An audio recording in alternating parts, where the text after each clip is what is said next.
Hello friends, this is Ponniyin Selvan, episode 21. In last week's episode, we saw Vandiyathevan carrying Kandamaran to safety after he was stabbed by the guard. We also saw them narrowly escaping from falling into the moat. Next, Vandiyathevan steadily carried Kandamaran higher up the slope, close to the palace walls, wide away from the moat. He gently laid Kandamaran on the ground and sat next to him to catch his breath. The moat around them was quite wide and deep and was filled with crocodiles.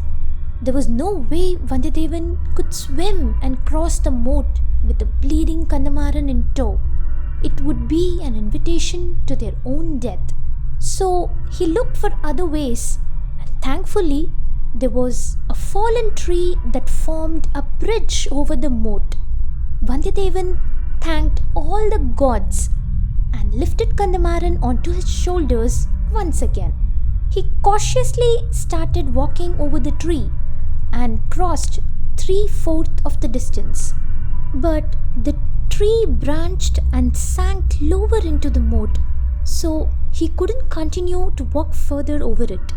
Since he didn't see any crocodiles nearby, he decided to jump into the water and walk the rest of the way. The strong current lapped against Vandiyathevan, but he firmly held on to Kandamaran and kept walking.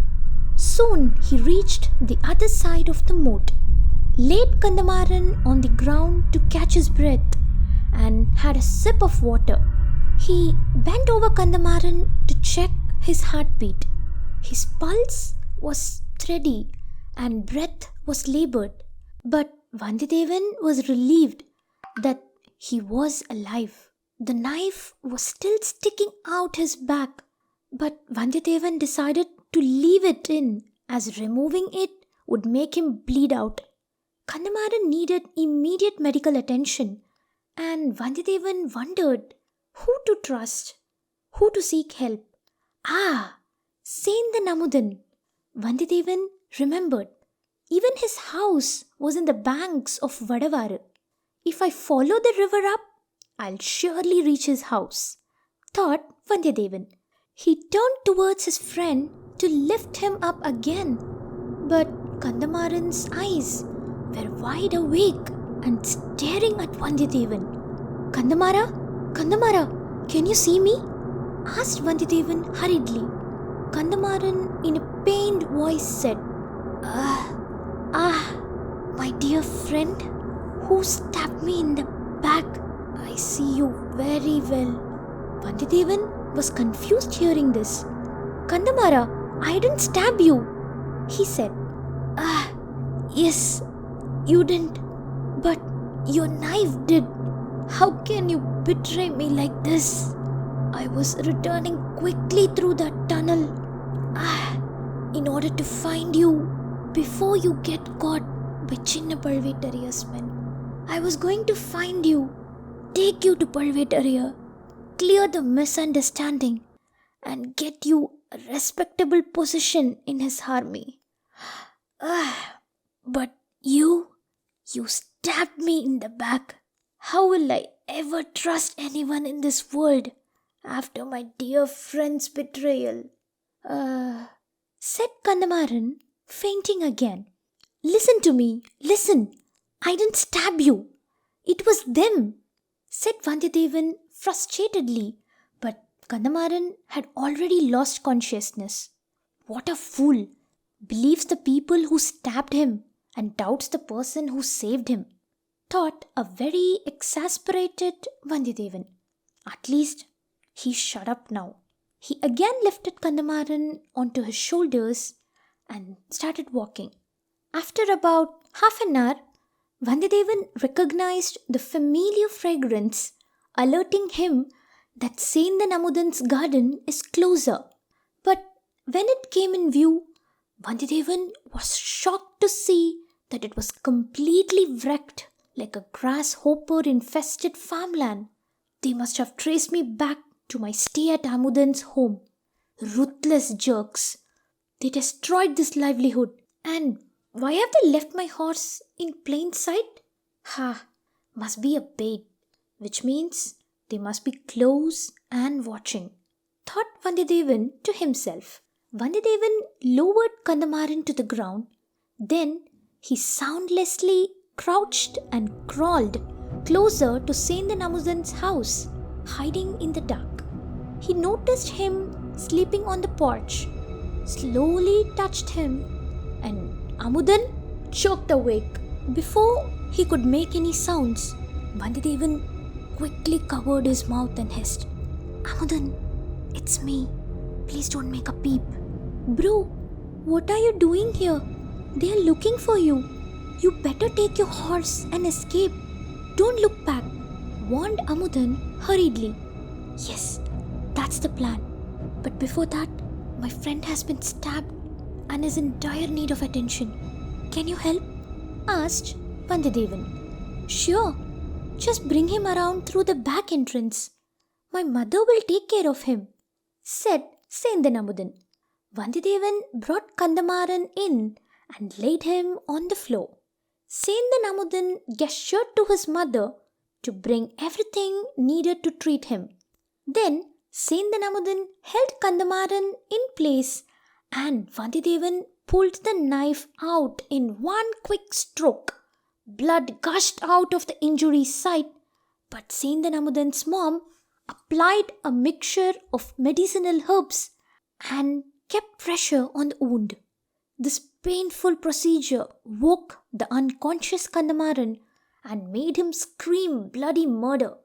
His sounds echoed far and reached the Parvetariya men hiding in wait to catch Vandiyadevan.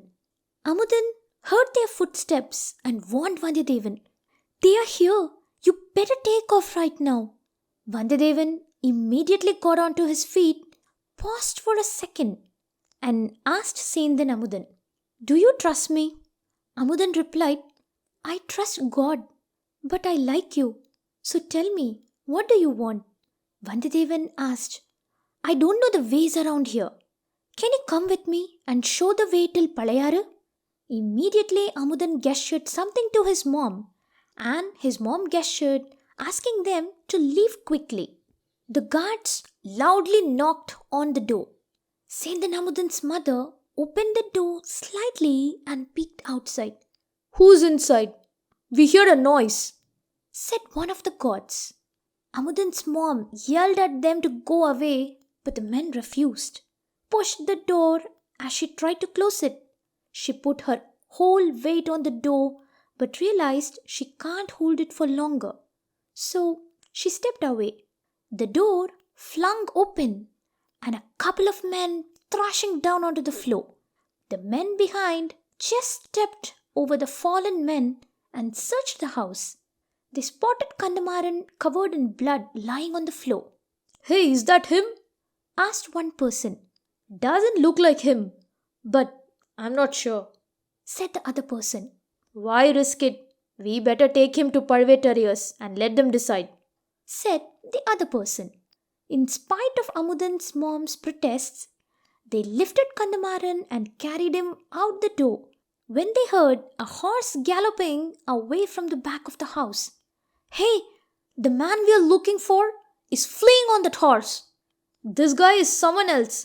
Quick, we have to catch him before he gets far," said one of the men.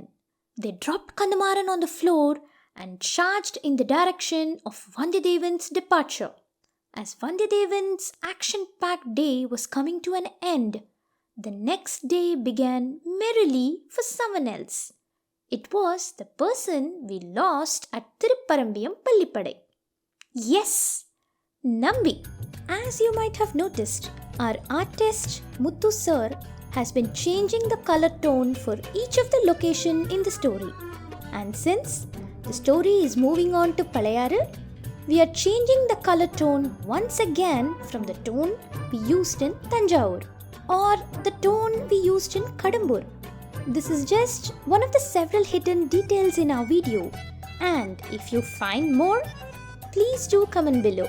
We would love to see who's watching our videos closely. Now, let's get back to the story. It was the day of Krishna Jayanti, and Paliyara looked festive and grand. Nambi was elated to be back on such an auspicious day.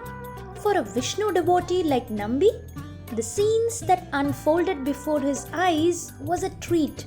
Kids dressed up as Lord Krishna, Balarama, Radhai playing in the streets, swarms of people entering and leaving the Perumal temple. Street theatre artists dressed up to put on a play about Lord Krishna. Nambi was jubilant. Amidst the scene, Nambi noticed among the people visiting the temple, there were some of the royal family ladies. He particularly noticed the highly influential and one of the senior most member of the Chola family, Sembian Madevi. As we all know, she is the mother of Madhurandaka Deva, wife of Kandaraditya Devar, Sundara Chola's aunt and grandmother to Prince Aditya Karigalan, Arunmozhivarman and Princess Kundavai. While walking back to her palanquin, Her Royal Highness noticed Nambi and ordered him to come see her in a meeting hall. As she knew, Nambi's return after a long time means he has come with some news. As Nambi was leaving, he heard a group of ladies giggling and he immediately looked for Kundavai among them. She too noticed Nambi and ordered the same to come see her in her chambers. First, Nambi reached Sembian Madevi's meeting hall and saw that she was in discussion with some Shivan devotees. And the chief person of the group was Isana Sivapattar, our Thirumalai, also known as Alvalkadiyan Nambi's elder brother. Nambi's family had both Shiva and Vishnu devotees. Quite progressive, right? The Shivan devotees have gathered there to request the already existing Shiva temples that are built using bricks to be rebuilt using stones. Although Sembian Madevi wanted to honor their wishes, she regretted to inform that the Chola kingdom wasn't fully in support of it. The plan was disapproved by the Tanjavur Pazhavettariyars and even by the Kanchipuram royals, she said. Nambi intruded the conversation, saying, "Why does your lord even need a stone temple? Won't he be more comfortable in a graveyard?" This aggravated the Shivan devotees and they immediately raised their voices. But Sembian Madevi calmed them down, promised to revisit the topic on a future date, and discharged them, ordering only Nambi to stay back. "Why did you interrupt the conversation like that, Thirumalai? You usually hold your tongue, at least in front of me," inquired Sembian Madevi. "I just wanted to divert the conversation, ma'am. You openly blamed Pazhavettariyar family and the crown prince. What if they had spies?" said Nambi. "Spying me? Maybe the Pazhavettariyars might, but not Aditya. He will never doubt me," said Sembian Madevi confidently. No, it's true. I heard them myself," said Nambi, and he elaborated the stories that he gathered in his journey. When Nambi was last in Kanchipuram, he happened to spy on a secret meeting among Aditya Karikalar, Tirukkovalur Malayamman and Parthibendra Pallavar. Nambi reported. In the meeting, they discussed that news of the Pazhavettariyars conspiring to make Madhurandaka the next king has reached them. They discussed that it is possible that you and Aniruddha Brahmarayar may be involved in that plan. Sembian Madevi was very disheartened hearing this. "My son was so content in his life. He met with that Pazhavur princess Nandini all of once, and he totally flipped into this power-crazed person," she said. "I have one more news regarding your son. You will be devastated if I tell you," said Nambi, and revealed about the secret meeting held by Pazhavettariyar in Kadambur Palace and Madhurandaka Devar's surprising appearance in the meeting.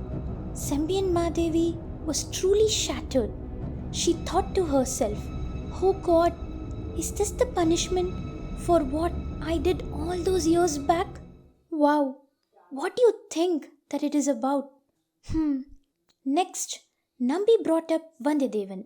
He reported that a very trustworthy man was sent by Aditya Karikalar to warn Sundara Cholar about these conspiracies to bring down the crown, and that man had deceived Chinna Palvetariya, met with the king, and successfully escaped from his guards too.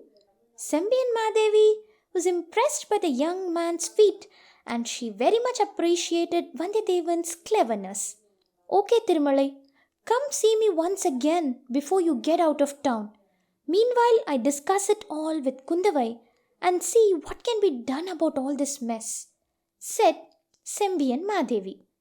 Nambi bid his adieus to her and left the hall. Where did Nambi go next? Did Vandiyadevan successfully escape the guards? Let's watch in the next episode. Keep watching Kadhatellaporom channel. Bye-bye.